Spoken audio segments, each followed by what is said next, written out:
So we begin? Great. नमस्कार, आप सभी का स्वागत है साइबर पीस जागरूकता कैंपेन के दूसरे चरण के 13th वेबिनार में जो Shri Rajeev Krishna IPS ADG Agra zone के नेतृत्व में हो रहा है। आज के वेबिनार में हमारे साथ हैं श्री उदय शंकर सिंह जी जो आईपीएस एसएसपी ईटा है और मिस जैनिस वर्गीस जो manager communications cyber peace foundation है। आप सभी का ज्यादा समय न लेते हुए मैं स्वागत करती हूँ श्री उदय शंकर सिंह जी का सर कि वो आए और आज के वेबिनार के संदर्भ में आपसे दो बातें करें। Thank you so much sir, आप अपना बिजी स्केड्यूल में से हमारे साथ जुड़े हैं आज और हमारी ऑडियंस से बातें करें और जो भी क्वेश्चंस हमारे आएंगे Q&A सेक्शन में हमारी ऑडियंस के द्वारा, मैं रिक्वेस्ट करूंगी जानिस मैम और आपसे कि आप दोनों मिलके ऑडियंस के क्वेश्चंस के आंसर करें, ताकि क्योंकि आप उस एरिया में हैं, आपको लाइव एग्जांपल्स और केसेस हैंडल करने को भी मिलते हैं, so you will know it the best. And ज्यादा समय न लेते हुए over to you sir. Thank you so much once again. Thank you miss Simoni ji. और आज के साइबर सिक्योरिटी अवेयरनेस कैंपेन के लिए हमें जानकारी देने के लिए उपस्थित manager CPF miss Janice Varghese ji, हम बहुत आभारी हैं एडीजी जोन आगरा महोदय के, जिनके एक इनिशिएटिव के कारण पूरा जोन का पुलिस और जोन में निवास करने वाली जनता साइबर अवेयरनेस के इस महाअभियान में, जो यूपी पुलिस की हिस्ट्री में संभवतः फर्स्ट टाइम इतने बड़े लेवल पर हो रहा है, और इस पुनीत कार्य में आप सारे लोग जो साइबर पीस फाउंडेशन की पूरी टीम जुड़ी हुई है, इसमें हम डॉक्टर रक्षित टंडन जी को नहीं भूल सकते, जिन्होंने पूरी इसकी भूमिका बनाई होगी ऐसा मेरा अनुमान है, क्योंकि वो पुलिस की रग रग से परिचित है और पुलिस पूरे सिस्टम के साथ ऑल ओवर इंडिया में डिफरेंट इंस्टीट्यूशन से लगातार बहुत लंबे समय से जुड़े हुए हैं। हम दो बातें जरूर कहना चाहेंगे यहाँ पे। यह कल्याणकारी है पुलिस के लिए, यह कल्याणकारी है जनता के लिए। पुलिस के लिए कल्याणकारी दो सेंस में है। पहली बात ये, एज पुलिस ऑफिसर जनता की हमारे से एक्सपेक्टेशन होती है कि हम साइबर से रिलेटेड जो भी उनकी कंप्लेंट्स आती हैं उसको भी उतने ही बेहतर ढंग से समझते हैं जैसे कि सीआरपीसी आईपीसी के से रिलेटेड क्राइम्स को समझते हैं, किंतु हकीकत कहीं इससे काफी दूर है। और अब समय ये आ चला है। अभी आज का मैं ताजा एक दृष्टांत बताऊं तो अभी ऑपरेशन हमारे यहाँ उस पर चल रहा है, फिर भी मैं इस प्लेटफॉर्म पे थोड़ा सा शेयर करूंगा। अभी ट्रेडिशनल लूट आप सारे लोग सुनते होंगे कि लूट की घटनाएं होती हैं। लूट की घटना होती है, वो आदमी ओलेक्स पे जाता है और उस मोबाइल फोन को जो लूटा गया है उसको बाकायदे वहां पर जाकर सेल करता है ऑनलाइन, बाकायदे बिल बना के देता है और पूरा वो प्रक्रिया को फॉलो करता है। क्राइम कहीं करता है, उसको सेल कहीं करता है, कस्टमर कहीं बुलाता है, दुकान कहीं होती है। तो इस प्रकार से अब जो ट्रेडिशनल क्राइम है वो साइबर से डायरेक्टली इनडायरेक्टली ऑलमोस्ट लगातार जुड़ता चला जा रहा है। और आपको शायद पता ना होगा, एक चीज और बता दूं, ये एटा जो डिस्ट्रिक्ट है ये बी या सी ग्रेड के डिस्ट्रिक्ट्स में आता है। यहाँ पर साइबर क्राइम से रिलेटेड चीजें कुछ वर्ष पूर्व लिखी ही नहीं जाती थी, मान के चला जाता था कि साइबर क्राइम कोई क्राइम है ही नहीं, जाने तो वैसे ही चल जाएगा। आप लोगों के अवेयरनेस की वजह से, एडीजी सर के इनिशिएटिव की वजह से अब एटा जैसे डिस्ट्रिक्ट में भी साइबर सेल एक्टिव है। और अभी आज ही 50,000 रुपीज एक आदमी के साथ फ्रॉड हुआ था, उन्होंने रिटर्न कराया। तो काफी अप्रिसिएशन उस साइबर सेल को मिल रहा है और उसके लिए आप सारे लोग, पूरी सीपीएफ ये जो ग्रुप है, ये सारे लोग बहुत बहुत धन्यवाद के पात्र हैं कि आप इतना पेन ले रहे हैं, इनिशिएटिव ले रहे हैं सारे लोगों को जागरूक करने के लिए। तो जनता भी जागरूक हो रही है, पुलिस भी एक साथ जागरूक हो रही है, और पुलिस का इन्वेस्टिगेटर भी अपनी एक्सपर्टीज को लगातार बढ़ाता जा रहा है, और तीन चीजें एक साथ घटित हो रही हैं। इसके लिए आप सारे लोगों को बहुत बहुत शुक्रिया। मैं आपके और श्रोतागण के बीच में ज्यादा ना आते हुए अब आपसे अनुरोध करूंगा कि साइबर सिक्योरिटी के बारे में हमें महत्वपूर्ण जानकारी दें, जिससे हम और जुड़े हुए ढेर सारे जनता के लोग भी इससे लाभान्वित हो सके। Thank you very much.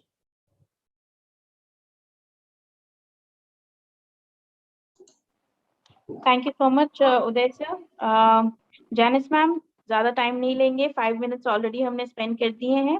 मैं सिर्फ ऑडियंस से रिक्वेस्ट करूंगी कि ऑडियंस आप अपने क्वेश्चंस Q&A सेक्शन में लिखें। Q&A सेक्शन खुला है। जो भी क्वेश्चंस आप पूछेंगे towards the end of the session, आखिर के 15 से 10 मिनट, जैनिस मैम और उदय सर आपके सवालों के जवाब देंगे। कोई भी तरह के क्वेश्चंस हो, please feel free to ask. हमारी ऑडियंस जो YouTube चैनल से जुड़ी हुई है, please feel free to ask also. अगर हम वो आंसर नहीं कर पाते हैं तो आप लोग लिख सकते हैं हमारे को, या SSP सर के पास उनको ईमेल भी कर सकते हैं। I think without much adieu, Janice ma'am, over to you. Thank you so very much. I think sir ने ऑलरेडी काफी अच्छी चीजें हमें बताई हैं। एंड सर, एक बात जो आपने बोली बहुत सही है कि हम ना बहुत ज्यादा हमें लगता था कि साइबर क्या है जी, ये सब तो सुनने में आता है, हमारे साथ नहीं होगा, but that is not the case. I think ये जो इतना बड़ा बबल था ना, ये फट चुका है और बहुत जोर से फटा है। ये जो डिवाइसेस हम अपनी लाइफ में यूज करते हैं ना, ये बड़ी मजेदार चीजें होती हैं ये, ठीक है, लाइफ को बड़ा मजेदार बना देती हैं, बैंकिंग आसान हो गया है, वैल्यू भी ऐड करती हैं, है ना। बाहर अब खड़े होकर रोड में ऑटो वाले को बुलाने की जरूरत नहीं है, ओला उबर आ चुका है। तो ये जो डिवाइसेस हैं, ये टेक्नोलॉजी जो है ना, ये लाइफ को बहुत अच्छा बना देती हैं। लेकिन प्रॉब्लम ये है फ्रेंड्स कि हमारे साथ साथ ना क्रिमिनल्स भी इसको यूज कर रहे हैं। और क्योंकि अवेयरनेस अभी भी काफी कम है हमारी कंट्री में, कई बार हमें पता भी नहीं चलता है कि हम किस तरीके से शिकार बन रहे हैं, and that is a bigger problem. हमारे साथ फ्रॉड हो रहे हैं, क्राइम हो रहे हैं, पता ही नहीं चलता।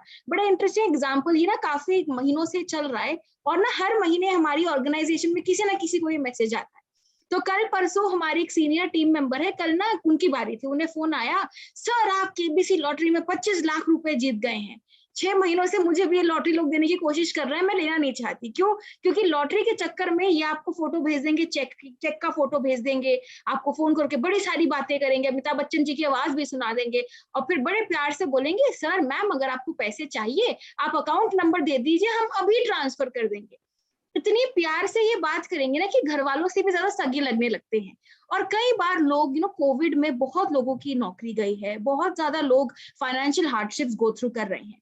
तो ऐसे डिफिकल्ट सिचुएशन में जब कोई ऐसा फोन आता है, कभी कभी लगता है हाय क्या पता भगवान हमारे लिए कुछ कर रहा हो, और हम कई बार ज्यादा सोचे समझे बिना अपनी डिटेल्स दे देते हैं। तो ये जो इंसान है ये फरिश्ता नहीं है, ये एक हैवान का रूप है जो आपको लूटने के लिए आपको फोन कर रहा है। तो फोन करने वाले वो कितने भी अच्छे आपको ऑफर दे, वो कितने भी अच्छे आपको डील दे, आपको फ्री में पैसे कोई नहीं देने वाला है। फ्री में 1 रुपया कोई देगा नहीं, 25 लाख तो बहुत दूर की बात है। तो ये सिंपल रेड फ्लैग्स जो होते हैं, कैसे इन्हें आइडेंटिफाई करें, कैसे खुद को बचा के रखें, इन सब टिप्स एंड ट्रिक्स समझाने के लिए ही हमने इस पूरे कैंपेन को अंडरटेक किया है। कोशिश करेंगे कि हम जितने हम टॉपिक्स कवर करेंगे, आज तो देखिए बड़ा सिंपल सा टॉपिक है, बेसिक्स ऑफ ऑनलाइन सेफ्टी, ठीक है जी। ज्यादा आपको इन्फॉर्मेशन ओवरलोड नहीं देंगे, बहुत बेसिक बहुत क्रिस्प रखेंगे। किसी भी पॉइंट पे कोई सवाल अगर आप में से कोई भी पूछना चाहे, आप उसको बेशक जो Q&A सेक्शन है हमारा जूम प्लेटफॉर्म पर, आप उस पर टाइप कर सकते हैं। कोशिश करेंगे अगर वो टॉपिक लाइव डिस्कस हो रहा है तो टॉपिक के साथ साथ ही आपके क्वेश्चन का हम आंसर शेयर कर देंगे। यदि ऐसा सवाल है जो एंड में एड्रेस करना है तो हम एंड में 5-10 मिनट्स का टाइम लेकर हम आपको सारे आपके क्वेश्चन जो है उसके आंसर्स दे देंगे। अगर आप में से कोई भी कोई पर्सनल प्रॉब्लम फेस कर रहा है और आप चाहते हैं कि हम आपको असिस्ट करें प्रॉब्लम रिजॉल्व करने में, तो हम आपको हमारे कॉन्टैक्ट डिटेल्स भी शेयर करेंगे। आप हमेशा आप ADG आगरा जोन को भी DM कर सकते हैं, आप डायरेक्टली थाने जाकर कंप्लेंट कर सकते हैं, बट वो सब हम towards the end of the presentation discuss करेंगे। तो आते हैं जी आज के हमारे इस टॉपिक में, which is basics of online safety. एक चीज जो मैं हर अपने सेशन में बोलती हूँ वो ये है कि ऑनलाइन सेफ्टी ऐसा टॉपिक है जो कि एक बारी में हम नहीं सब कुछ सीख सकते। क्योंकि टेक्नोलॉजी बहुत ज्यादा वास्ट है। इंटरनेट अगर साइबर स्पेस की बात करें तो बहुत वास्ट है, इसको एक ही सेशन में एक ही बारी में बैठ के मास्टरी हम नहीं कर सकते। तो अलग अलग इंपॉर्टेंट एस्पेक्ट्स को हमने उठा लिया है जो कि आज हम डिस्कस करेंगे आपके साथ। तो कुछ एस्पेक्ट्स आज डिस्कस करेंगे, बाकी जो हमारे अपकमिंग सेशंस हैं, बड़ी सारी इंटरेस्टिंग टॉपिक्स हम कवर कर रहे हैं। साइबर क्राइम पे एक सेशन हो रहा है, रिस्पॉन्सिबल बिहेवियर पे एक सेशन हो रहा है, तो अलग अलग टॉपिक्स के थ्रू हम सारे एस्पेक्ट्स कवर करने की कोशिश करेंगे। लेकिन आज हमारा जो सेशन है बहुत ही एक basic starter session sort of है, ताकि साइबर सेफ्टी के जो बेसिक्स है वो हम पहले समझ लें। तो जी आज हम बात करेंगे डेटा और डिजिटल फुटप्रिंट के बारे में। डेटा की अहमियत क्या है? देखिए, डेटा की बात करते तो सब हैं, लेकिन डेटा की जो इंपॉर्टेंस है वो बहुत कम लोग समझते हैं।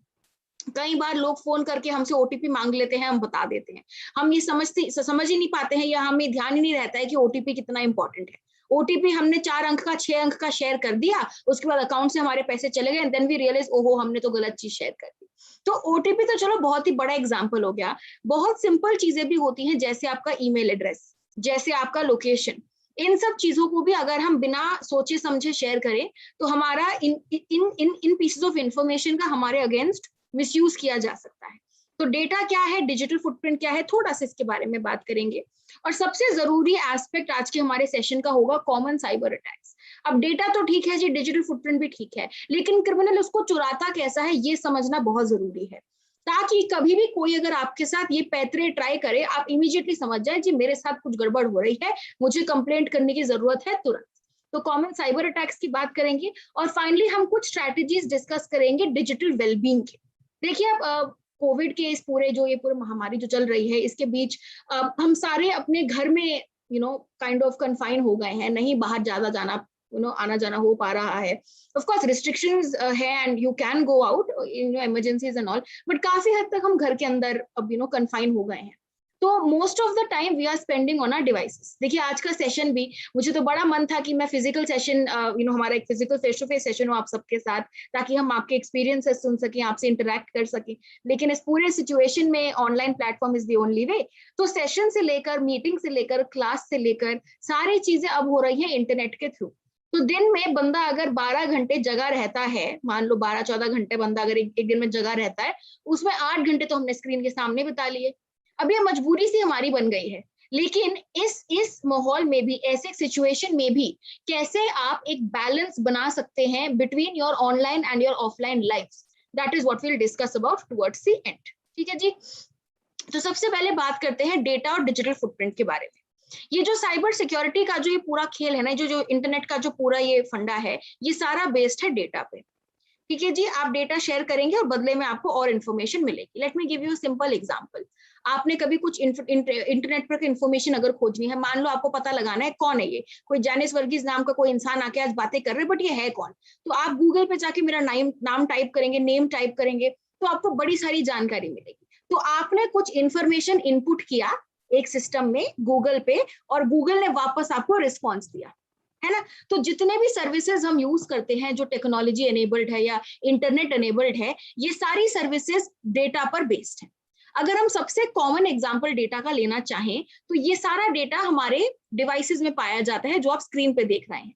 हमारे जो मोबाइल्स होते हैं, टैबलेट्स होते हैं, आईपैड्स हो गए, जितने भी डिवाइसेस हम यूज करते हैं, इन सब में कॉन्टैक्ट्स होते हैं, मैसेजेस होते हैं, फोटोज वीडियोस होती हैं, लॉगिन क्रेडेंशियल्स होते हैं, जो लॉगिन डिटेल्स होती हैं, आपके यूजर नेम पासवर्ड जो होता है, जितनी एप्लीकेशंस आप डाउनलोड करते हैं वो काफी सारा डेटा कलेक्ट करती हैं आपके बारे में। डॉक्यूमेंट्स होता है, जितने लोग ऑफिस का काम करते हैं, जो भी काम आप कर रहे हो, आपकी जितनी फाइल्स हैं, डॉक्यूमेंट्स है, वो सारे आपके लैपटॉप में या मोबाइल में होते हैं। आपका लोकेशन इन्फॉर्मेशन होता है। तो इन शॉर्ट, जितने डिवाइसेस हम यूज करते हैं, they all have a lot of data about us. बड़ी सारी इंफॉर्मेशन इन डिवाइसेस में पाई जाती है, और ये डेटा जी बहुत बहुत इंपॉर्टेंट है।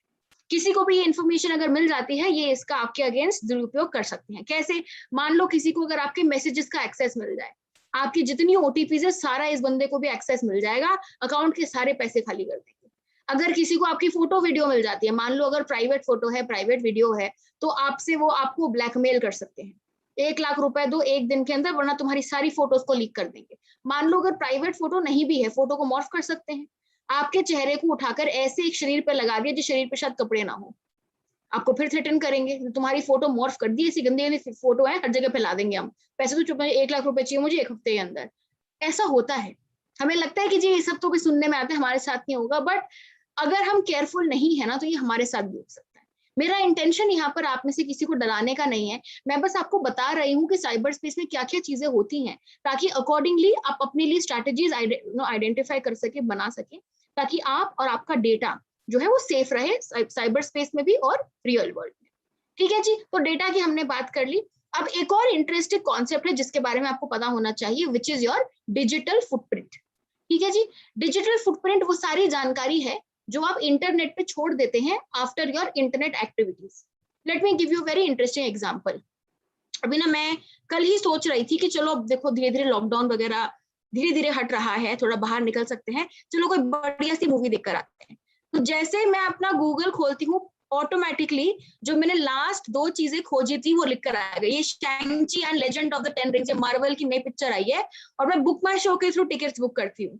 तो कल जो चीज मैंने सर्च किया था वो अभी भी गूगल के पास वो इन्फॉर्मेशन अवेलेबल है। ये हो गया मेरा डिजिटल फुटप्रिंट। जो चीज मैं सर्च करती हूँ वो सारी जानकारी सर्च इंजन जो है वो उसका कॉपी रखता है। This is called your search history. इसके अलावा मान लेते हैं हम, अगर आप फेसबुक यूज करते हैं, कोई भी आप अगर ऐसा सोशल मीडिया प्लेटफॉर्म यूज करते हैं, तो जो भी आप उन प्लेटफॉर्म्स पर करते हैं that information also stage there for ever. अब इंडिया में फेसबुक का जो फेसबुक जब आया था, I think in the early 2007-2008 में पॉपुलैरिटी गेन करना शुरू किया था फेसबुक ने। तब मैं स्कूल में थी, आई थिंक मैं 9th में थी शायद। तो मैंने फेसबुक पे अपना अकाउंट बनाया और मैं बहुत कुछ पोस्ट करती। दिन में सुबह जब मैं उठी हूँ, सुबह नाश्ते में क्या खाया है, स्कूल से आकर लंच में क्या खाया, स्कूल में क्या हुआ, शाम में कहाँ खेलने गए, कहाँ वॉक करने गए, क्या खाया, सब कुछ मैं फेसबुक पे पोस्ट करती थी। आदत ही, नया नया फेसबुक आया था, पहली बार कोई इतना बढ़िया प्लेटफॉर्म पता चला था उस टाइम, तो काफी ज्यादा मैं अपने बारे में वहां पे पोस्ट करती थी। प्रॉब्लम क्या है? प्रॉब्लम तो नहीं, एक चीज जो यहाँ पे नोट करनी इंपॉर्टेंट है वो ये है कि आज भी अगर आप मेरे फेसबुक प्रोफाइल को खोलते हैं और अगर आप पुराने पोस्ट खोजने की थोड़ा अगर हम डिग करें, तो जो 2008-2009 में जो मैंने पोस्ट किया था वो सब आज भी वो सारी चीजें फेसबुक पर अवेलेबल हैं। ये सब आपका डिजिटल फुटप्रिंट कहलाता है। तो जो चीजें आप इंटरनेट पे सर्च करते हैं दैट इज स्टोर्ड समवेयर, जो चीजें आप इंटरनेट पर पोस्ट करते हैं that is stored somewhere, all this is your digital footprint. ठीक है जी। अब मान लो मैं यहाँ पे जानना चाहती हूँ साइबर पीस फाउंडेशन के बारे में। मान लो नया नया ऑर्गेनाइजेशन, नाम मैंने पहली बार सुना, नहीं समझ आ रहा कौन है, क्या करते हैं, तो मैंने सिंपली सर्च किया साइबर पीस फाउंडेशन, तो गूगल भाई साहब ने मुझे ये सारी इंफॉर्मेशन दी। ठीक है जी, पहला लिंक मैंने खोला और मुझे एक ऑर्गेनाइजेशन की वेबसाइट मिल गई, सारी कहानी मैंने यहाँ पढ़ ली और मुझे समझ आ गया कि ये लोग क्या करते हैं, क्या है क्या नहीं, सब मेरे को समझ आ गया। Now the important thing to note is, आपने जब गूगल पे ये इंफॉर्मेशन सर्च करी, गूगल ने आपके सर्च हिस्ट्री का एक ट्रैक रखा है। तो अगर मैं अपनी सर्च हिस्ट्री खोलूंगी, यहाँ पर ये साइबर पीस फाउंडेशन लिख कर आ जाएगा। That is one point where digital footprint is created. Number 2, आपने जब इस वेबसाइट को विजिट किया, जो भी वेबसाइट्स आप विजिट करते हैं ना, वो वेबसाइट्स भी ट्रैक रखती हैं। तो मेरा जो आईपी एड्रेस होता है, मैं अभी जहां बैठी हूँ, मेरा जिस सिस्टम से मैं इंटरनेट चला रही हूँ, उस सिस्टम का जो आईपी एड्रेस, अच्छा फटाफट आईपी एड्रेस क्या होता है?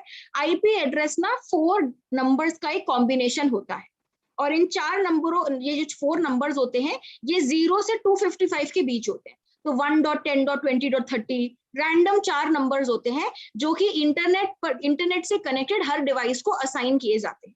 आप अगर चेक करना चाहते हैं कि आपका आईपी एड्रेस क्या है, आप सिंपली इस वेबसाइट को विजिट कर सकते हैं whatismyip.com, और थोड़ा टाइम लगता है बट यहाँ पर लिख कर आ जाता है कि आपका आईपी एड्रेस क्या है। तो राइट नाउ मेरा जो आईपी एड्रेस है वो भी डिटेक्ट हो रहा है, कुछ 1-2 मिनट में वो यहाँ दिख जाएगा। मेरी लोकेशन क्या है? दिल्ली, और मेरा इंटरनेट सर्विस प्रोवाइडर यानी मेरे कनेक्शन किस कंपनी का है? रिलायंस जियो इन्फोकॉम लिमिटेड। तो जिस भी कंपनी का सर्विस आप लेते हैं वो आपको एक यूनिक आईपी एड्रेस असाइन करता है, और इस आईपी एड्रेस के थ्रू जो डिवाइस आप यूज करते हैं, जो इंटरनेट से कनेक्ट होता है, उसका ट्रैक रखा जाता है। वाई? ताकि कभी भी कोई अगर इलीगल एक्टिविटी हो तो कंपनी को पता रहे कौन सा इंसान इलीगल एक्टिविटी में इंडल्ज हो रहा है। कंपनी कभी इस इंफॉर्मेशन को मिसयूज नहीं करेगी। बेसिकली अगर पुलिस को कभी पता चलता है कि दिल्ली में बैठे किसी सिस्टम, नहीं देखिए मेरा आईपी एड्रेस आ गया 49.36.182.37, मान लो अगर मैंने कभी कोई क्राइम कमिट किया ऑनलाइन, मैंने किसी को गालियां दे दिया, किसी के बारे में कुछ गलत सलत लिख दिया और इस इंसान ने अगर कंप्लेंट कर दी, तो पुलिस के पास जब कंप्लेंट जाती है, पुलिस विल इन्वेस्टिगेट पुलिस को ये आईपी एड्रेस मेरा मिलेगा एंड इस आईपी एड्रेस को यूज करके जिस इंसान ने क्राइम कमिट किया है उन्हें ट्रैक किया जाता है। ठीक है, only police has the authority. लेकिन अगर आप आईपी एड्रेस सिंपली अपनी चेक करना चाहते हैं, you can go to whatismyip.com। ठीक है जी। अब आईपी एड्रेस की बात हमने क्यों करी थी? जो भी आपका आईपी एड्रेस होता है, whatever website you are visiting, आप जिस भी वेबसाइट को विजिट करते हैं वो आपके आईपी एड्रेस को नोट डाउन कर लेते हैं। क्यों? ताकि वो ट्रैक रख सके एक दिन में कितने लोग वेबसाइट को विजिट कर रहे हैं। जो ट्रैफिक होता है ना, वेब ट्रैफिक, उसका नोट रखने के लिए they will note down your IP address.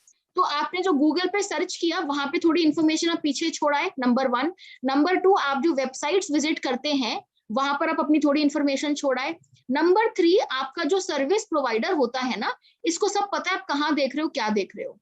मतलब ये नहीं पता आपके मैसेजेस वगैरह में क्या है, लेकिन अगर आपने फेसबुक विजिट किया है तो उनके रिकॉर्ड में लिखा होता है कि 4:23 पे इस इंसान ने फेसबुक विजिट किया।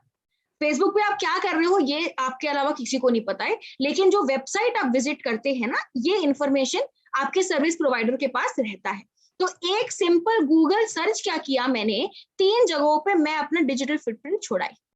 अगेन ये डेंजरस नहीं है, ये बहुत ही एक नॉर्मल चीज है एंड ये अवॉइड नहीं कर सकते आप। इंटरनेट पे जब जब आप कुछ करेंगे एक्टिविटीज, डेफिनेटली आपका फुटप्रिंट पीछे रहने वाला है। लेकिन प्रॉब्लम ये है, कई बार ना हम ऐसा डिजिटल फुटप्रिंट क्रिएट कर देते हैं जो कि पब्लिकली एक्सेसिबल होता है। जैसे मान लो आप कोविड के पहले जब बाहर बड़ा हम सब घूमने जाते, अभी तो बहुत कुछ लिमिट हो गया है, तो मैं भी बड़ा ट्रैवल करती थी। मतलब 1 महीने में 15 दिन तो मैं ट्रैवल करती थी, क्योंकि सेशंस होते थे, बड़े सारे काम होते थे। I used to travel a lot. तो कभी भी कोई नई जगह जब मैं विजिट करती थी ना, मैं फोटो जरूर खींच के डालती थी इंस्टाग्राम पे और फेसबुक पे और हर जगह। तो ऐसे ही एक दिन मैं ना कहीं पे गोवा किसी काम से गई थी, एक हफ्ते का मेरा ट्रिप था। तो बढ़िया हम गोवा पे बैठे हैं, मैं और टीम मेंबर्स गोवा के बीचेस में बैठे हुए हैं, बट आई थिंक कैंडलम बीच कहीं पे बैठे हुए थे हम लोग, और आराम से हमने सनसेट हो रहा है, बढ़िया पानी वानी है, एकदम बीच, अच्छा माहौल बन रहा है। फोटो खींच के मैंने डाल दिया इसको फेसबुक पे। बहुत ही नॉर्मल चीज है ये, there is nothing wrong, there is nothing dangerous. Problem पता है कब शुरू होती है? जब यही सारी जानकारी आप पब्लिकली शेयर करते हैं।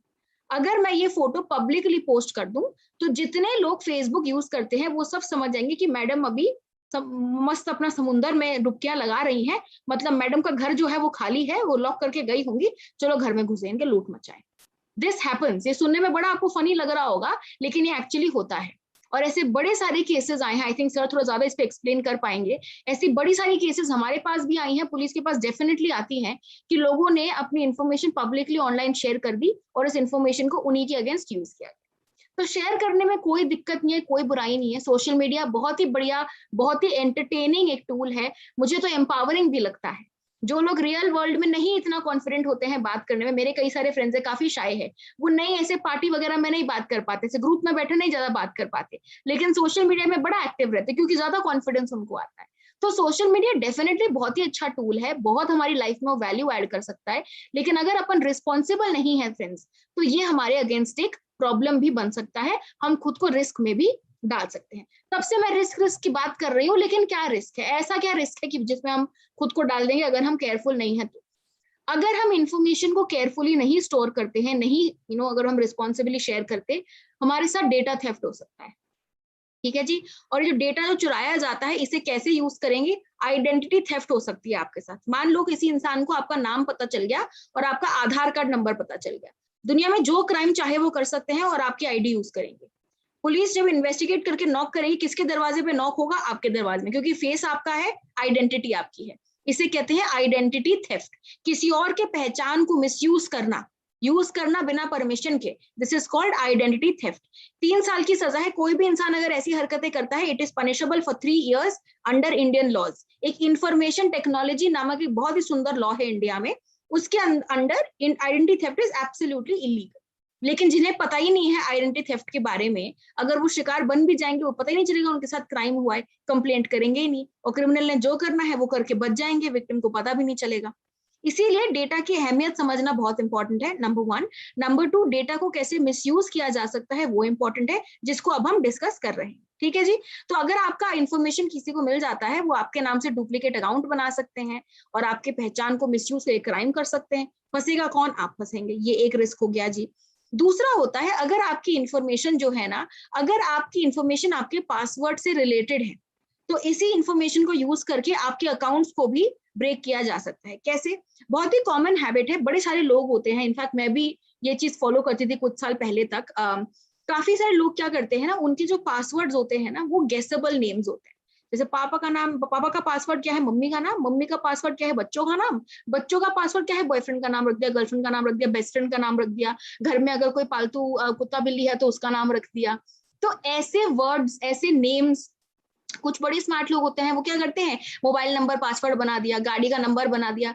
अब फ्रेंड्स प्रॉब्लम क्या है, ये सारी जो जानकारी है ना, जो आपके बारे में जो जानकारी है कि आपके घर वालों के नेम्स क्या है, आपके पार्टनर के नेम क्या है, आपके भाई बहन के नेम्स क्या है, फ्रेंड्स के नेम्स क्या है, अगर नई गाड़ी आपने खरीदी है तो गाड़ी का नंबर क्या है, ये सब सोशल मीडिया को देखकर बड़ी आसानी से पता लगाया जा सकता है। आप अगर मेरा फेसबुक प्रोफाइल खोलेंगे तो हर साल मेरे घर में जितने लोगों का बर्थडे आता है, बर्थडेज हम मनाते हैं, बर्थडेज में फोटोज पोस्ट करते हैं, जिसका बर्थडे होता है उनको बकायदा टैग किया जाता है, जिनके एनिवर्सरीज होती हैं हम तब उनके साथ पार्टी होती है तो उनको विश करते हैं, वो फोटोज डाली जाती हैं। हमको अगर नई गाड़ी किसी ने खरीदी है तो हम उसकी फोटो डालते हैं। तो वेरी इजिली मेरी फेसबुक प्रोफाइल को देखकर मेरे बारे में काफी कुछ आप पता लगा सकते हैं। ठीक है, तो अगर इन चीजों को ही मैंने अपना पासवर्ड बनाया है तो कोई भी इंसान बड़ी आसानी से मेरे किसी भी अकाउंट में घुस सकता है। तो ये करना फ्रेंड्स बहुत डेंजरस है। आपके जितने अकाउंट है, आप गूगल अकाउंट हो, जीमेल अकाउंट हो, चाहे आपका फेसबुक अकाउंट हो, इंस्टाग्राम अकाउंट हो, जितने भी अकाउंट्स आपने बनाए हैं ऑनलाइन प्लेटफॉर्म्स पे, इन सारे अकाउंट्स के जो पासवर्ड होते हैं ना, they have to be unique. इनका कोई मतलब नहीं होना चाहिए, ये एकदम यूनिक होने चाहिए। और किसी भी सिचुएशन में आप कभी भी किसी के साथ भी ये पासवर्ड जो है वो शेयर नहीं करेंगे। अगर आप बहुत ही पेचीदे पासवर्ड बनाएंगे जिन्हें कोई गैस ही ना कर सके तो आपके अकाउंट्स बहुत हद तक सेफ रहेंगे। तो कोई भी सिंपल पासवर्ड जिसे कोई भी इंसान गेस कर दे, ऐसे पासवर्ड ना रखे। और कई बार लोग क्या करते हैं, पासवर्ड डिफिकल्ट करने के लिए नाम रख देंगे, नाम के बाद लिख देंगे @123। देखिए, अगर @123 आपने अगर सोच लिया पासवर्ड कॉम्प्लेक्स करने के लिए @123 लगा दें, अगर आप सोच सकते हैं तो क्रिमिनल भी सोच सकता है। ठीक है, तो ये @123, @321, @987 ये सब लगाने से पासवर्ड स्ट्रॉन्ग नहीं होता है। आपके पासवर्ड्स में capital letter, small letter, special characters, number सारे होने चाहिए। एकदम सेंसलेस कॉम्बिनेशन होना चाहिए ताकि कोई भी कभी भी इन पासवर्ड्स को गेस ना कर सके। ठीक है जी। इसके अलावा किसी को अगर आपकी डिटेल्स मिल जाती हैं, जैसे आपका बैंक अकाउंट नंबर मिल जाए, आपका कार्ड नंबर मिल जाए, आपका यूपीआई आईडी, यूपीआई पिन मिल जाए, तो आपके साथ फाइनेंशियल फ्रॉड्स भी हो सकते हैं। लोग सीधे सीधे आपके अकाउंट से पैसे भी गायब कर सकते हैं। और फाइनली एक्सटॉर्शन की हमने बात करी थी, किसी को अगर आपकी प्राइवेट इन्फॉर्मेशन मिल जाती है, जैसे प्राइवेट फोटोज हो गए, प्राइवेट वीडियोज हो गए, तो इस इन्फॉर्मेशन को आपके अगेंस्ट यूज किया जा सकता है। आपसे लोग पैसे निकलवा सकते हैं कि भाई तुम्हारी प्राइवेट फोटो है मेरे पास, चुपचाप 1 लाख रुपए दो वरना फोटो हर जगह वायरल। और ये सब हो रहा है। ठीक है, बहुत ही रियल रिस्क है, मैं से हवा में चीजें नहीं बता रही हूँ, ये एक्चुअली रिपोर्ट होती है, रोज रिपोर्ट होती है ये सब चीजें। तो थोड़ा सा हमें बच के रहना है। ठीक है जी। अब जहां तक बच के रहने की बात है, ये समझ लेते हैं कि क्रिमिनल जो है ना वो डेटा ऐसे कैसे ले लेता है। मतलब क्या भगवान से दुआ मांगो डेटा चाहिए और डेटा अपने आप उत्पन्न हो जाता है हाथों में? नहीं, ऐसा नहीं है। सिंपल सिंपल अटैक्स होते हैं जिन्हें हमारे अगेंस्ट यूज किया जाता है। और ये अटैक्स क्या होते हैं अब मैं फटाफट आपको ये बताऊंगी। सबसे पहला अटैक जो है दैट इज फिशिंग, PHISHING। ठीक है जी। फिशिंग क्या होता है, आपको एक लिंक भेजा जाएगा और कई बार ये जो लिंक्स आते हैं जाने पहचाने लोगों के थ्रू ही आते हैं। कभी कभी कोई अच्छी एक्साइटिंग ऑफर होता है, कोई अच्छा एक्साइटिंग ऑफर लिंक के साथ होता है। कभी स्कैरी चीजें गिवन होती हैं। एक बार मेरे साथ ये फिशिंग अटैक जब पहली बार हुआ था, एक लिंक मुझे भेजा गया था और लिंक के नीचे लिखा गया था, hi Janice your photo has been leaked. मैं डर गई, घबरा गई, मतलब I was back in college, बहुत डर गई मैं कि भाई ऐसी कौन सी फोटो है जो लीक हो गई, क्या हो गया है। मैं फटाफट मैंने लिंक पर क्लिक किया। अब फिशिंग में क्या प्रॉब्लम है और फिशिंग में प्रॉब्लम आती कैसे है, ये एक रियल केस है जो मेरे साथ लास्ट ईयर हुआ था। मेरी बहुत ही खास दोस्त फेसबुक के थ्रू उनका मुझे एक मैसेज आया, हाय जैनिस, ये लास्ट ईयर ना वैलेंटाइंस डे की बात है, तो मुझे उनका मैसेज आया कि जैनिस मैं ना एक सिंगिंग कॉम्पिटिशन में पार्टिसिपेट कर रही हूँ, तो ना मैं चाहती हूँ कि आप मेरे लिए वोट करो, तो आप प्लीज जरा इसको एक बार फटाफट चेक कर लो, वीडियो एक बार मेरा देखो, बड़ा अच्छा मैंने गाना गाया है, आप इस लिए प्लीज वोट करो और मैं फिर जीत जाऊंगी।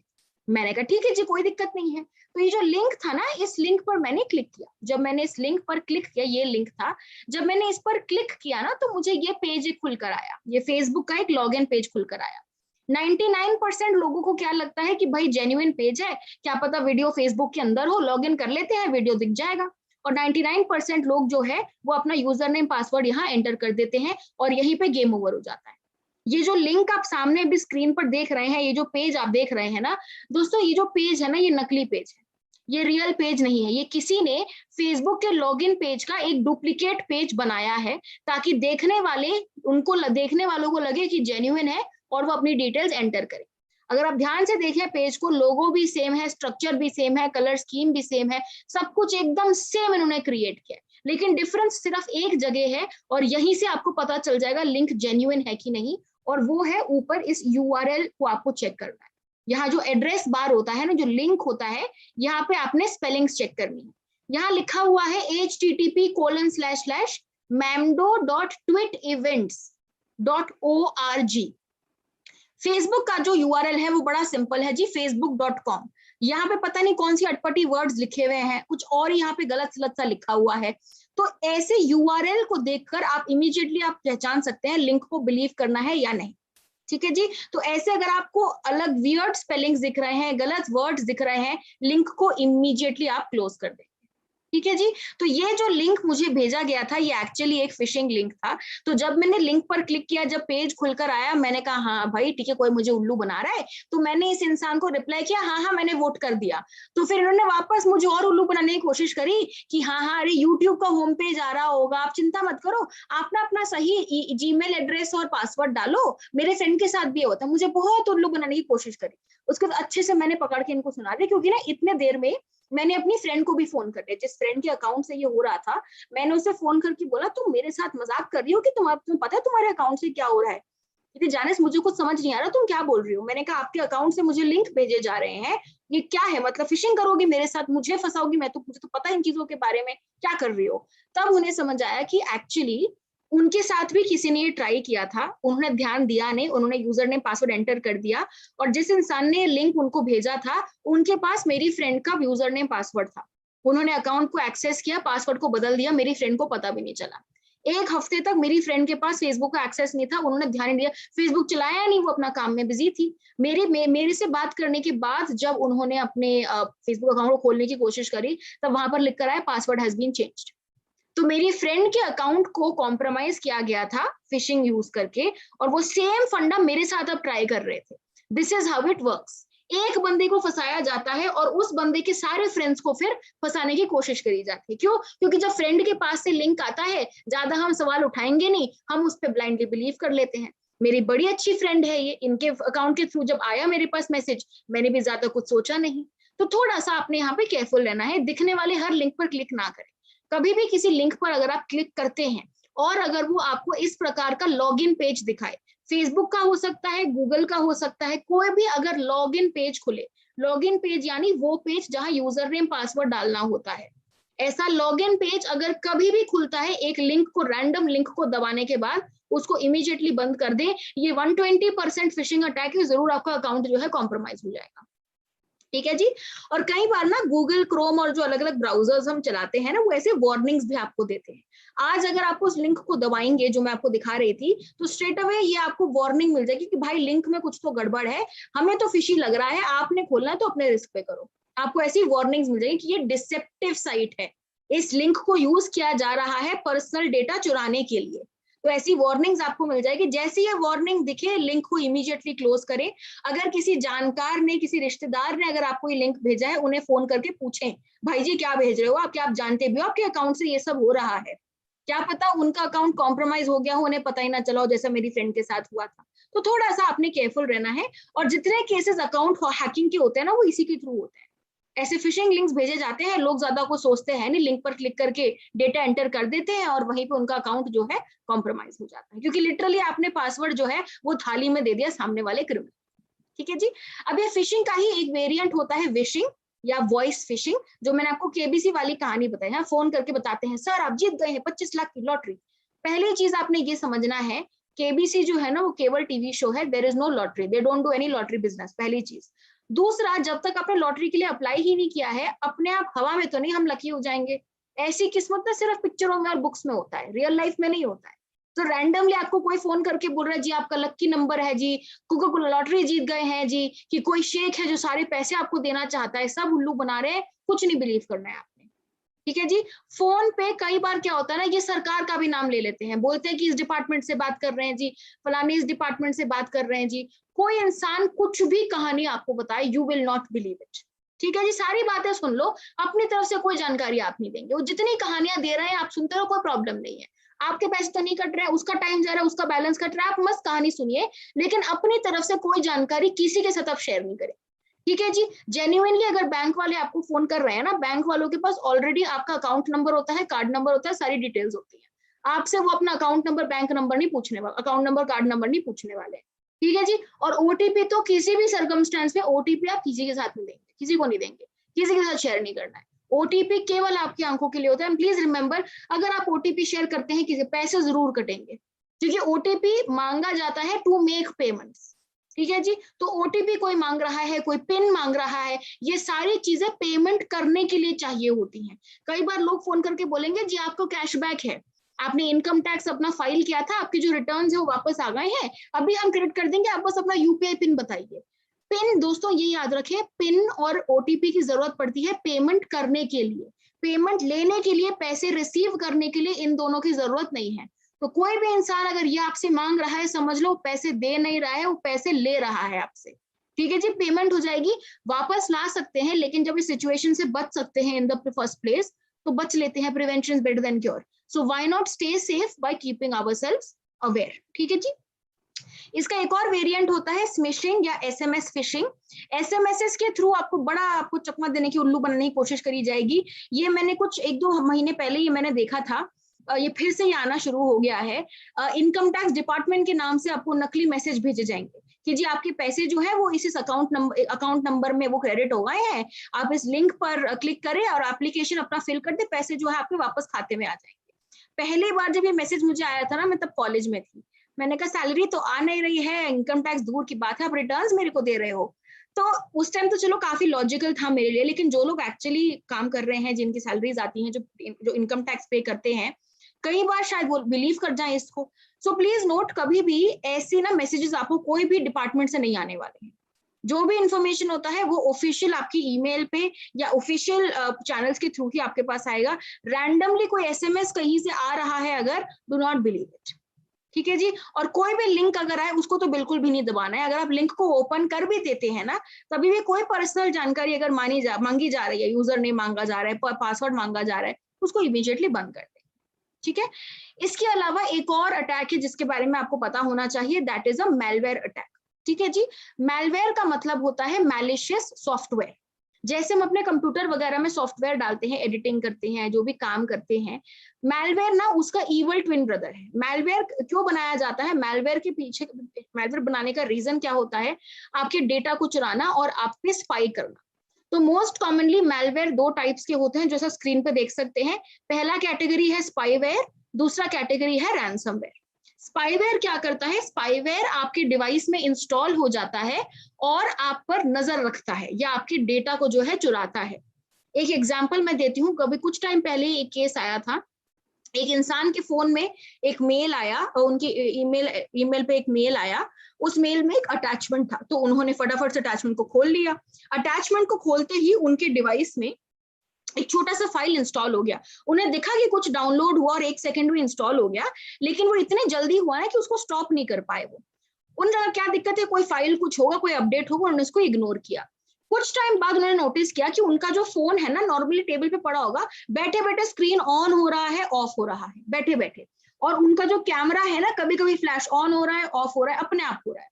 तो उन्होंने जब फाइनली कंप्लेंट कराई, जब उन्हें टेस्ट वगैरह हुआ उनका डिवाइस, तब पता चला कि इस फोन में स्पाईवेयर इंस्टॉल हो गया था। स्पाईवेयर क्या है? स्पाईवेयर ऐसा मैलवेयर होता है जो आपको रिकॉर्ड कर लेते। तो जो मोबाइल में उनकी स्पाईवेयर इंस्टॉल हुआ था, वो स्पाईवेयर ने उन भाई साहब की जो कैमरा में जो फ्रंट जो डिवाइस में फ्रंट कैमरा होता है और जो बैक कैमरा होता है और जो माइक्रोफोन से अपन बात करते हैं ना, ये सारे हार्डवेयर का एक्सेस ले लिया और वो जो मैलवेयर है वो उन्हें सीक्रेटली रिकॉर्ड कर रहा था। अब इसका मतलब ये नहीं कि आप सब डर जाए और फोन अपना उठा के बाहर फेंक दें, डरना नहीं है, घबराना नहीं है, लेकिन ये बड़े कॉमनली आपके डिवाइस में मैलवेयर जो है वो आ सकता है। ठीक है। स्पाईवेयर एक ये टाइप का हो गया। दूसरा टाइप होता है की लॉगर। की लॉगर क्या करता है? अच्छा, अब हम सबके फोन में एक कीबोर्ड होता है है ना जी। अब जो कीबोर्ड होता है ना, स्पाईवेयर क्या करता है, स्पेसिफिकली जो कीलॉगर जो स्पाईवेयर का कैटेगरी है, कीलॉगर क्या करता है, कीलॉगर आपके डिवाइस में जो कीबोर्ड होता है ना, इसके साथ चिपक जाता है। तो मेरे फोन में ये एक कीबोर्ड है, कीलॉगर जो स्पेसिफिक टाइप होता है स्पाईवेयर का, वो इसके साथ चिपक जाएगा, और भाई जी आप जो भी टाइप करेंगे ना, कीलॉगर उसे कॉपी करने लग जाता है। तो दोस्तों आप एक खुद सोच के देखिए, एक दिन में आप पिन से लेके, पासवर्ड से लेके, पैन कार्ड, आधार कार्ड, यूजर नेम, कितना कुछ आप टाइप नहीं करते हैं मोबाइल के कीबोर्ड से। तो कभी अगर आपके डिवाइस में कीलॉगर आ जाए, सारे डेटा को वो चुरा लेगा। तो ये तो एक टाइप हो गया। सेकेंड टाइप है रैंसमवेयर। रैंसमवेयर क्या करता है, आपके डिवाइस में जैसे ही रैंसमवेयर इंस्टॉल हो जाएगा ना, आपके फोन को कर देगा लॉक, और बोलेगा देखो आपके फोन को मैंने कर दिया है लॉक, सारी फाइल्स को मैंने कर दी है, चाबी से बंद कर दिया है, मैंने ताले से बंद कर दिया है। अगर आप चाहते हैं कि मैं सारी फाइल्स को अनलॉक करूं या फोन को अनलॉक करूं, तो मुझे एक दिन में आप मुझे 10 लाख रुपए दे दो। 24 घंटों का टाइम है, 24 घंटों में मुझे 10 लाख रुपए दे दो, वरना मैं सब डेटा आपका जो है डिलीट कर दूंगा। और ये ना केवल इंडिविजुअल्स के साथ नहीं होता है, ये बहुत बड़ी बड़ी कंपनीज के साथ भी होता है। अभी रिसेंटली एक यूएस में बड़ा मेजर केस हुआ था, कोलोनियल गैस पाइपलाइन का केस हुआ था, आप इसके बारे में ऑनलाइन पढ़ भी सकते हैं। इस केस में क्या हुआ था, एक बहुत ही बड़ी कंपनी है colonial gas pipeline, and they supply gas, तेल सप्लाई करते हैं यूएस में काफी सारे स्टेट्स को। तो इनका जो सिस्टम है ना, that was hit by a ransomware, उनका पूरा नेटवर्क जो है वो ऑफलाइन चला गया। मतलब जितने स्टेट्स में सप्लाई करते हैं, सप्लाई एकदम खत्म हो गई, और गैस की कमी हो गई, तेल की कमी हो गई, और लोग काफी पैनिक कर गए। जो लोग ट्रैवल कर रहे थे वो मिडवे फंस गए, जिनके ट्रैवलिंग के प्लान थे वो सारे प्लान्स चौपट हो गए। तो इतनी ज्यादा बहुत पैनिक, जैसे आपको याद होगा जब इंडिया में भी जब लॉकडाउन इम्पोज हुआ था, फर्स्ट फ्यू मंथ्स सैनिटाइजर खत्म हो गया था, क्योंकि इतना पैनिक था, लोगों ने बहुत ज्यादा बल्क में खरीदना शुरू कर दिया। हमारे एरिया में तो पानी खत्म हो गया था, सैनिटाइजर खत्म, टिश्यू पेपर भी खत्म हो गया था, क्योंकि इतनी ज्यादा लोगों ने बल्क में लेना, पैनिक हो गया ना लोगों में कि भाई बाहर नहीं जा पाएंगे, सब कुछ आज ही खरीद लो। सब कुछ लोगों ने ऐसे समेट समेट घर में अपने बल्क में लेके रख दिया। तो यूएस में भी काफी सारे स्टेट्स में गैस कितनी कमी हो गई थी कि लोगों ने पैनिक बाई शुरू कर दिया, तो बाइंग शुरू किया। तो रैंसमवेयर की वजह से उनका सारा सिस्टम जो है वो ऑफलाइन चला गया था, और हैकर्स का एक ही सिंपल डिमांड था, $50 मिलियन हमें दे दो, आपका सिस्टम जो है वापस हम ऑनलाइन करा देंगे। अब बड़े सारे लोगों ने इन्वेस्टिगेट किया, बड़े सारे एक्सपर्ट्स ने जो भी रैंसमवेयर था इसको तोड़ने की कोशिश करी, हटाने की कोशिश करी, लेकिन सब फेल हो गया। और एंड में $50 मिलियन पे करे इन्होंने, जो भी हैकर था उसको पूरे पैसे भरे गए, तब जाके वापस सिस्टम जो है वो ऑनलाइन आया। ठीक है, तो रैंसमवेयर अटैक्स काफी डेंजरस है। अब ये होता कैसे है, ये बहुत सिंपली अटैचमेंट्स के थ्रू, लिंक्स के थ्रू शेयर किया जाता है। तो कोई भी इंसान कोई भी फाइल आपको भेजे, ऑडियो फाइल हो, वीडियो फाइल हो, टीएक्सटी फाइल हो, कुछ भी फाइल हो, कोई भी इंसान आपको अगर कहीं पे भी अटैचमेंट शेयर करे, वो चाहे व्हाट्सएप के थ्रू हो, मेल के थ्रू हो, किसी के भी थ्रू हो, अगर आपको पता है अटैचमेंट क्यों भेजा गया है, अटैचमेंट में क्या है, तो ही आप उसे खोलेंगे। अननोन अटैचमेंट्स को बिल्कुल भी नहीं खोलना है, क्योंकि अननोन अटैचमेंट्स के अंदर ही मैलवेयर छुपाए जाते हैं। ठीक है जी। और one more tip, please use good antivirus. बड़ी सारी कंपनीज है, कैस्पर्स की है, मैकेफे है, नॉर्टन है, क्विकिल है, दुनिया भर की कंपनीज है। किसी भी कंपनी के, एक अच्छे कंपनी के एंटीवायरस सॉफ्टवेयर को परचेज कर ले, खरीदना पड़ता है, सालाना सब्सक्रिप्शन देना पड़ता है, काफी अभी 300-400 रुपए रहता है, काफी रीजनेबल, मतलब ज्यादा है तो भी 800-900 रुपए पर ईयर या पर 6 मंथ्स का रहता है। तो काफी अभी अफोर्डेबल ऑप्शंस आने लग गए हैं, तो आप अपने लिए अच्छा एक एंटीवायरस सॉफ्टवेयर जरूर खरीद लें, काफी हद तक आपके डिवाइस को सेफ रखिएगा। ठीक है जी। अब जहां तक प्रोटेक्टिंग योरसेल्फ की बात है, डेटा और डिजिटल फुटप्रिंट को बचा के कैसे रखें, सबसे पहले तो जी आप जो भी आप इंफॉर्मेशन शेयर करते हैं ऑनलाइन स्पेसेस में, प्लेटफॉर्म पे, सबसे पहले तो उसे हम बचाना सीखेंगे, उसके बारे में बात करेंगे। कभी भी कोई भी ऐसी जानकारी किसी के साथ शेयर ना करें जो आपके अगेंस्ट यूज किया जा सकता है, जैसे आपकी फोटोज हो गई, वीडियोज हो गई, बैंक डिटेल्स हो गई, यूजर नेम पासवर्ड हो गया, कोई भी इंफॉर्मेशन जिसको आपके अगेंस्ट यूज किया जा सकता है, उसे कभी भी किसी भी सिचुएशन में आप किसी के भी साथ शेयर नहीं करेंगे। Tip number 1। टिप नंबर 2, आप जो भी इंफॉर्मेशन सोशल मीडिया पे शेयर करते हैं, उसकी जो ऑडियंस होती है ना, उसे प्लीज कंट्रोल करें।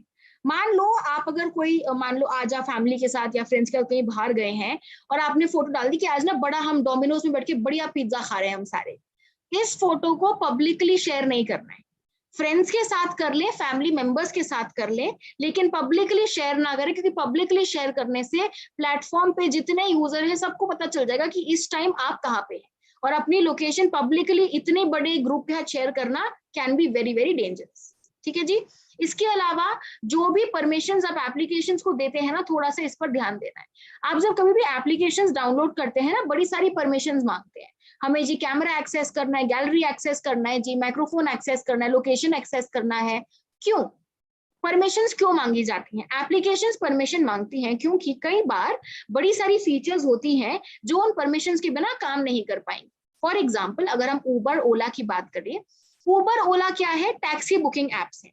अगर आप इनके साथ अपना लोकेशन शेयर करेंगे तब आपका लोकेशन ये पिक करेगा, आपके आसपास जितनी गाड़ियां हैं उनमें से एक गाड़ी आपके लिए बुक होगी, आपके लोकेशन को यूज करके गाड़ी जो ड्राइवर और गाड़ी जो है वो आपको पिक करने आएंगे, आपको पिक किया जाएगा और जो भी आपका डेस्टिनेशन है वहां पर आपको ड्रॉप किया जाएगा।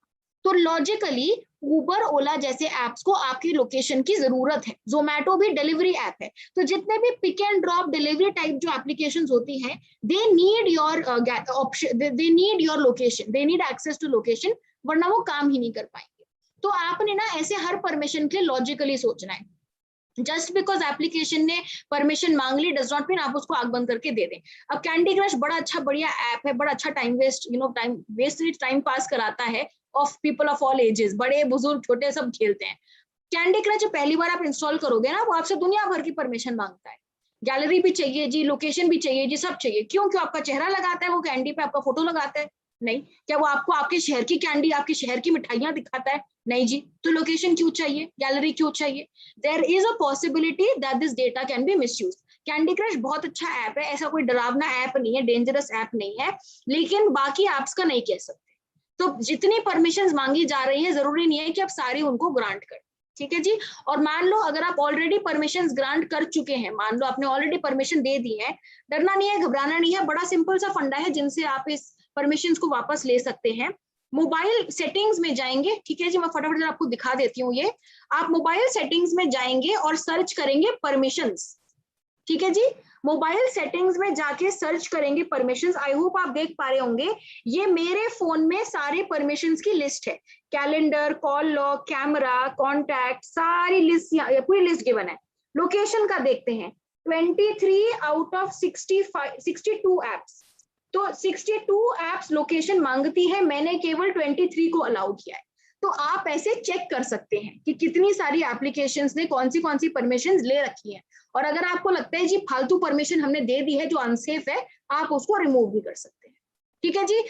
बाकी जितनी भी सेटिंग्स अवेलेबल होती हैं अलग अलग अकाउंट्स पे, आप अलग अलग प्लेटफॉर्म पे चेक करेंगे, बड़ी सारी सेटिंग्स होती हैं, उनको एक्टिवेट करें, काफी हद तक आप सेफ रहेंगे। ये सेटिंग्स क्या होती है? सबसे पहले आता है 2 फैक्टर ऑथेंटिकेशन।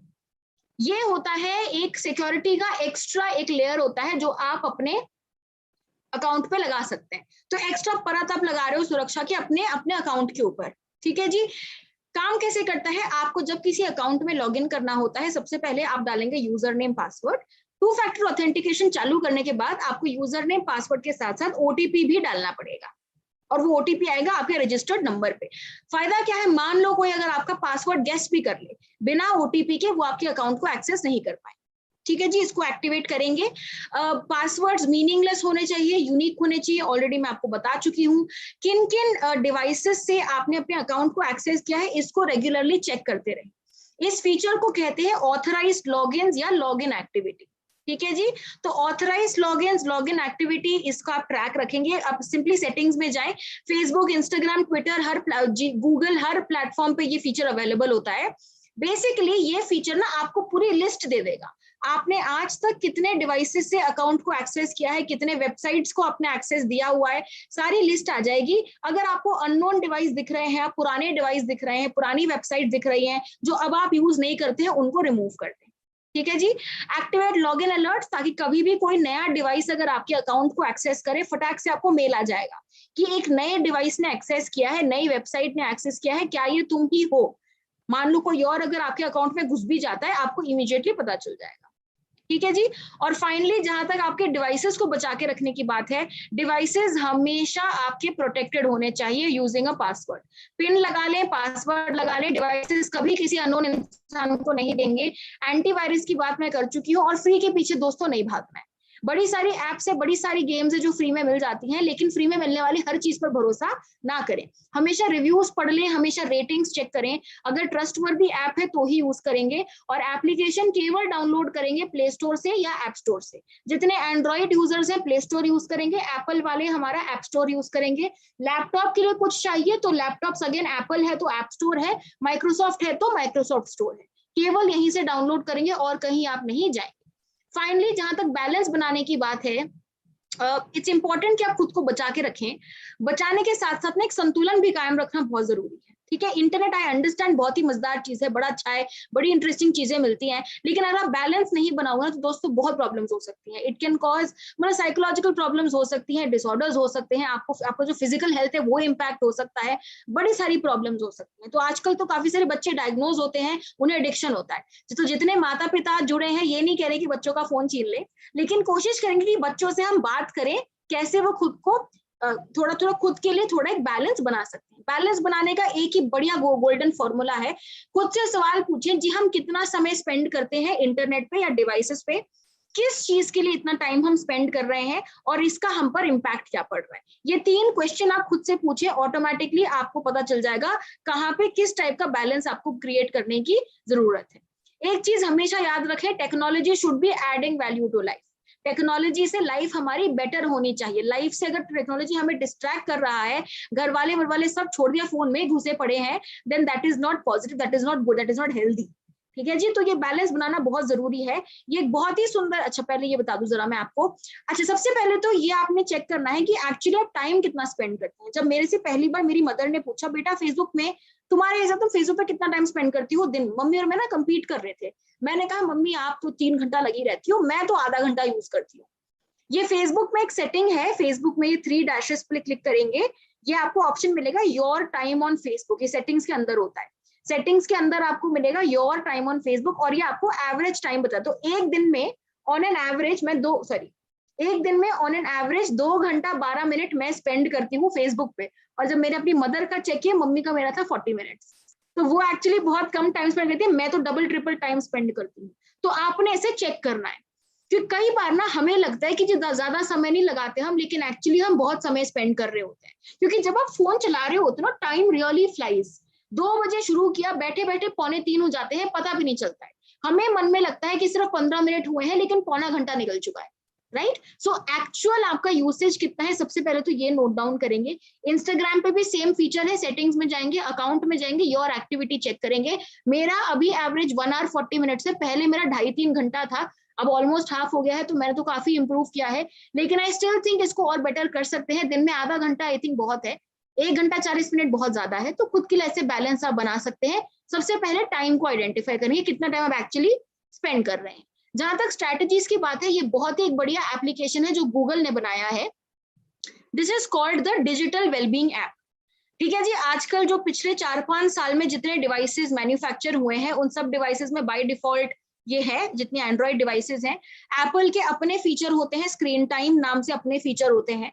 तो जिनके वो मोबाइल में ये नहीं है, आप इसे प्ले स्टोर पे जाके इंस्टॉल कर सकते हैं। डिजिटल वेलबींग ऐप है, दिखता ऐसा है ये सबसे पहले तो आपको बताता है कि एक दिन में कितना घंटा आप कहाँ स्पेंड कर रहे हो। तो ये कुछ दिन पहले मैंने चेक किया, मैंने टोटल 5 घंटे के लिए अपने डिवाइस को देखा था। स्क्रीन टाइम मतलब 5 घंटे 18 मिनट के लिए मेरा फोन जो है वो ऑन था। इसमें बहुत सारा टाइम मैंने नेटफ्लिक्स और हॉटस्टार पे बताया, बड़ी सारी मूवीज देखी थी मैंने उस दिन। फिर इंस्टाग्राम पे बहुत सारा टाइम स्पेंड किया, उसके बाद व्हाट्सएप पे, और फिर कुछ और एप्स पे। सबसे पहले चेक करेंगे कि आपका टाइम जा कहाँ रहा है, उसके हिसाब से आप सेटिंग्स यूज कर सकते हैं बैलेंस करने के लिए। बड़ी सारी फीचर, सबसे पहले एक बड़ा अच्छा फीचर जो मुझे भी अच्छा लगता है, मुझे बड़ा यूजफुल लगता है, that is the setting timer feature. जिस ऐप पे आपको लगता है आप बहुत समय स्पेंड कर रहे हैं ना, उस जो ऐप है आप उस पर टाइमर लगा दो। ठीक है जी, अब मैंने ऑलरेडी हॉटस्टार पे 1 घंटा 44 मिनट स्पेंड किया, मतलब बहुत टाइम स्पेंड किया मैंने।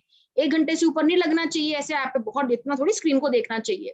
तो मैं क्या करती हूँ, मैं इन एप्स पे ना टाइमर लगा देती हूँ 1 घंटे का। तो मेरा अभी इंस्टाग्राम पे, आजकल मेरा इंस्टाग्राम पे 40 मिनट का टाइमर है, मतलब एक दिन में टोटल इंस्टाग्राम मैं केवल 40 मिनट के लिए यूज कर सकती हूँ। अब वो मेरी मर्जी है, मैं एक ही बारी में 40 मिनट चलाऊं, कि मैं 10-10 मिनट के गैप में चलाऊं, कि मैं 4 बार 10 मिनट चलाऊं, या 15 मिनट करूं, वो आपकी मर्जी है। लेकिन टोटल 24 घंटों में केवल 40 मिनट तक ही आपके फोन में इंस्टाग्राम आप यूज कर सकते हो। जैसे ही 40 मिनट खत्म हो जाएंगे, इंस्टाग्राम लॉक हो जाएगा, फिर खुलेगा अगले दिन। अब आप जाके सेटिंग्स में जाके अनलॉक कर सकते हैं, लेकिन थोड़ी सी अगर हम डिसिप्लिन डिटर्मिनेशन दिखाए ना, तो दोस्तों काफी हद तक ना ये फीचर्स बड़ी हेल्पफुल होती हैं। तो अलग अलग सेटिंग्स और इसके एक्सप्लोर, टाइम कम है ज्यादा इसलिए मैं डिटेल में जा नहीं रही हूँ, बट काफी सारी फीचर्स आपको डिजिटल वेलबींग ऐप में मिल जाएंगी, इन्हें एक्सप्लोर करें, काफी हद तक ये आपको हेल्प करेंगी। ठीक है, तो इसी के साथ मैं अपने सेशन को यही एंड करती हूँ। अगर आप में से कोई भी हमारे साथ जुड़ने में इंटरेस्टेड है, हमारे साथ काम करने में इंटरेस्टेड, देखिए इंडिया में 130 करोड़ लोग हैं, अगर हम अकेले लगे रहेंगे तो शायद हम सबको नहीं ट्रेन कर पाएंगे। अगर आप में से कोई हमारे साथ जुड़कर ऐसी अवेयरनेस कैंपेन्स चलाना चाहते हैं लोकली, अपने एरिया में, अपने लैंग्वेजेस में, अगर आप हमारे साथ मिलकर अलग अलग वर्टिकल्स में काम कर रहे हैं, हम रिसर्च भी करते हैं, पॉलिसी एडवोकेसी करते हैं, कोलैबोरेशन और कनेक्ट का अलग चलता है हमारा। तो depending on your area of interest, अगर आप हमारे साथ जुड़ना चाहते हैं तो आप इस QR कोड को स्कैन करें, आप हमारे साथ एज ए वॉलंटियर काम कर सकते हैं। और हमारे बड़े सारे और इवेंट्स चलते हैं। देखिए अवेयरनेस कैंपेन से एक पॉइंट तक ही हम अवेयरनेस फैला पाएंगे, लेकिन अगर आप एक्टिवली हेल्प करना चाहते हैं साइबर स्पेस को सेफ बनाने में, तो हमारा ये एक बड़ा इंटरेस्टिंग इंटरनेशनल कॉम्पिटिशन है, ग्लोबल साइबर पीस चैलेंज। इसका 3रा एडिशन अक्टूबर 10 को लॉन्च हो रहा है। तो आप अपने इंटरेस्टिंग आइडियाज हमारे साथ, अलग अलग 3 ट्रैक्स होंगे इसमें, कैप्चर द फ्लैग, पीसाथॉन और cyber policy and strategy. This is open for individuals across the globe. पिछले साल आई थिंक 15-20 हजार एंट्रीज आई थी from across 60 countries in the world. तो आप पार्टिसिपेट कर सकते हैं, नेटवर्किंग का बड़ा अच्छा मौका मिलेगा और काफी एक्साइटिंग अपॉर्चुनिटीज एंड प्राइजेस भी हैं इस कंपटीशन में, तो आप पार्टिसिपेट कर सकते हैं। और बहुत सारी हमारी कैंपेन्स चल रहे हैं। तो ये जो साइबर जागरूकता कैंपेन है ये हमारा नेक्स्ट मंथ तक चलता रहेगा, तो कोशिश करें हर सेशन में जुड़े हमारे साथ। और बहुत सारी कैंपेन्स हम चला रहे हैं, क्योंकि ये it's not a one time thing, एक सेशन किया चलो काम हो गया, ऐसा नहीं है। इस कॉन्वर्सेशन को कंटिन्यूअसली करते रहना बहुत जरूरी है। तो खासकर महिलाओं के लिए, महिलाओं और लड़कियों के लिए हमने एक कैंपेन लॉन्च किया है, काफी सारे सेशन हम ऑलरेडी कर चुके हैं। ये हमारा कंटिन्यू होगा साल के एंड तक, आप इनमें पार्टिसिपेट कर सकते हैं। और खास करके कॉलेज स्टूडेंट्स एंड एजुकेटर्स के लिए प्रोजेक्ट ई सक्षम हमने चालू किया अर्लियर दिस ईयर। बड़ी इंटरेस्टिंग ट्रेनिंग्स हम करा रहे हैं, टेक्निकल स्किल्स आपकी डेवलप करने में काफी हेल्पफुल रहेंगी ये सेशंस। तो आप हमारे सोशल मीडिया हैंडल्स को विजिट कर सकते हैं और आप हमारे इन सेशंस में हमारे साथ जुड़ सकते हैं। और कोई भी सवाल अगर आपके हैं, तो 2 सवाल मैं देख रही हूँ, I be happy to answer them in the next 2 minutes. और कोई पर्सनल प्रॉब्लम्स अगर आपकी हैं, कहीं पे भी आपको असिस्टेंस चाहिए, तो आप डायरेक्टली पुलिस को कांटेक्ट कर सकते हैं, आप आगरा ADG जोन को कांटेक्ट कर सकते हैं, ADG आगरा को कांटेक्ट कर सकते हैं, आप हमें, हमारे साइबर पीस फाउंडेशन को आप कांटेक्ट कर सकते हैं। हमारा एक हेल्पलाइन चलता है व्हाट्सएप पे, नंबर गिवन है स्क्रीन पे 957-5x066। ये SMS, ये भी टेक्स्ट बेस्ड है। आप व्हाट्सएप पर हमें टेक्स्ट भेजें, we'll definitely revert to you and will be happy to assist you. और आप मेल के थ्रू भी हमें कॉन्टेक्ट कर सकते हैं। कोई भी प्रॉब्लम अगर आप फेस करते हैं, डरना नहीं है, घबराना नहीं। This is the only message I would like to leave all of you with। बिल्कुल भी डरना नहीं है, घबराना नहीं है। आई थिंक क्रिमिनल ने खूब आतंक मचा लिया है, खूब परेशान कर लिया है। Now it's high time that we stand up for ourselves. आप कंप्लेंट करना शुरू करें। एक बार जब पुलिस सबको लाइन से पकड़ेगी, जब एक बार हेडलाइन आएगी ना कितने बंदे पकड़े गए इस क्राइम के लिए, देखो क्राइम कैसे कम होता है। कई बार हम ही खुद ढीले पड़ जाते हैं, अरे क्या कंप्लेंट करना है, क्या इसके चक्रों में पड़ना है, कोई बात नहीं, चलो कोई नहीं, अगली बार ध्यान देंगे। नहीं, पैसे गए हैं, पैसे वापस लेके रहेंगे। पुलिस के पास इमीडिएटली जाएं, थाने में जाए, कंप्लेंट फाइल करें। साइबर क्राइम रिपोर्टिंग पोर्टल एक बनाया गया है, cybercrime.gov.in, वहां पर जाएं, कंप्लेंट दर्ज करें, आपकी सहायता जरूर करी जाएगी। So once again a big thank you to everybody. I hope आज का जो सेशन था वो आपके लिए यूजफुल रहा है। जो भी आपके सवाल हैं आप प्लीज हमसे पूछे, will definitely answer all of them. Thank you. Thank you so much Janice. ये आपने नमित गर्ग जी का सवाल का जवाब दे दिया। एक सेकेंड, अच्छा एक क्वेश्चन बड़ा अच्छा सा आया है, what to do spyware is already, अच्छा is already in the mobile is on and off, what to do. अगर ऑलरेडी आपके डिवाइस में आ गया है तभी भी आप एंटीवायरस यूज कर सकते हैं। आप अपना जो आपका लैपटॉप होता है, अगर आपके लैपटॉप में एंटीवायरस है तो लैपटॉप से मोबाइल को कनेक्ट करें और पूरे मोबाइल को आप स्कैन कर सकते हैं। जब आपका मोबाइल कनेक्ट होता है कंप्यूटर में तो अलग से ड्राइव दिखता है ना कि मोबाइल कनेक्ट हो गया है, तो पूरे मोबाइल को आप लैपटॉप के थ्रू स्कैन कर सकते हैं और जो भी मालवेयर होता है, जो भी वायरस होता है, एंटीवायरस उसे आइडेंटिफाई करके हटा देगा। ये एक ऑप्शन है। दूसरा, डायरेक्टली आप फोन में भी इंस्टॉल करने की कोशिश कर सकते हैं। One of these two will definitely work. तो you can try this option and that will help you. कुछ भी नहीं समझ आ रहा है, फोन को फैक्ट्री रीसेट मार दो और सब कुछ फिर से इंस्टॉल कर दो और केयरफुली डाउनलोड करो, you will be safe. Namit ji, thank you so much for asking this question, but I hope हमारी स्पीकर जानिस मैम ने आपके सवाल का जवाब दिया हो और आपको उनका जवाब भी मिला हो। और कोई सवाल है किसी के तो अभी भी हमारे पास 1 मिनट है before we end the session, तब आप लिखें Q&A सेक्शन में अपने सवाल। And I would now like to call upon SSP Etah Shri Uday Shankar Singh ji. Sir please join us for the closing remarks.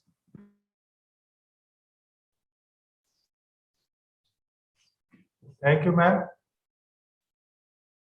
बहुत बहुत शुक्रिया जेनिस मैम को। और आपने साइबर सिक्योरिटी के बारे में जो बेसिक टिप्स दी हैं बहुत ही हमारे लिए वैल्यूएबल हैं। और आपने एक बिल्कुल ये अच्छा रिमाइंडर दिया है कि हमें इसको ग्रेजुअली रिफ्रेश करते रहना है। रिफ्रेश करना हम पुलिस वालों के साथ बड़ी प्रॉब्लम होती है और हम आग्रह करेंगे कि इसके लिए हैमरिंग आपको अपने साइड से भी काफ़ी हम लोगों को करनी पड़ेगी। समय समय पे जगाते आप रहेंगे, हमें चेताते रहेंगे, क्योंकि होता क्या है कि हम जान तो लेते हैं, समझ लेते हैं और फिर ट्रेडिशनल पुलिसिंग में उलझते हैं और इस चीज़ों से थोड़ा दूर होते जाते हैं। लेकिन अब आप लोग अवेयरनेस इस ढंग से चला दिए हैं कि हमारे काफ़ी नई जनरेशन जो ऑलरेडी इंटरनेट का प्रयोग बहुत ज़्यादा कर रही है, तो उससे पुलिस सिस्टम को साइबर क्राइम से प्रोटेक्शन के लिए बहुत स्ट्रेंथन होगा ये सिस्टम। और आपका बहुत वैल्यूएबल इसके लिए कंट्रीब्यूशन मिल रहा है हमें, और हम उम्मीद करेंगे कि भविष्य में भी आप इसी प्रकार से लगातार हमें गाइड करते रहें, कोच करते रहें और असिस्ट करते रहें। Thank you very much ma'am, और आपके पूरे CPF को बहुत बहुत शुक्रिया, बहुत बहुत धन्यवाद। इसके सारे मेंबर्स को, चेयरपर्सन साहब को, मेजर विनीत जी को, सबको, और thank you very much. Thank you so much sir. मैं ऑडियंस से रिक्वेस्ट करूंगी आप हमारे साथ इतना टाइम निकाल के आज हमारे साथ यहाँ आज जुड़े हैं। ईटा एरिया में 7 सितंबर को भी हमारा एक सेशन है जो जानिस मैम हमारे साथ बनी रहेंगी अगले सेशन में भी। And in that session she will cover cyber crime against women and children and redressal. महिलाओं और बच्चों के प्रति साइबर क्राइम एंड उनका निवारण। Do join us. 4 से 5 बजे का समय है, अगर आप ज्वाइन कर सकते हैं जूम पे तो कोई बात नहीं, एल्स आप हमारे को आप हमारे को यूट्यूब चैनल में भी सुन सकते हैं। ADG जोन सर का एक एक्सक्लूसिव यूट्यूब चैनल है जिसमें सारे के सारे सेशंस लाइव जा रहे हैं। आप अपनी फैमिली के साथ बैठें और सेशंस को देखें, तो ये एक अच्छा एनवायरनमेंट और टॉकिंग पॉइंट बन जाता है कि परिवार साथ में बैठ के किसी इशू को डिस्कस कर सक रहा है। ये क्योंकि इससे अवेयरनेस भी सॉल्व हो जाती है, अवेयरनेस भी हो जाती है, बच्चों को भी अवेयर हो जाता है कि भाई किस प्रकार से हैंडल करना है ऐसी सिचुएशंस।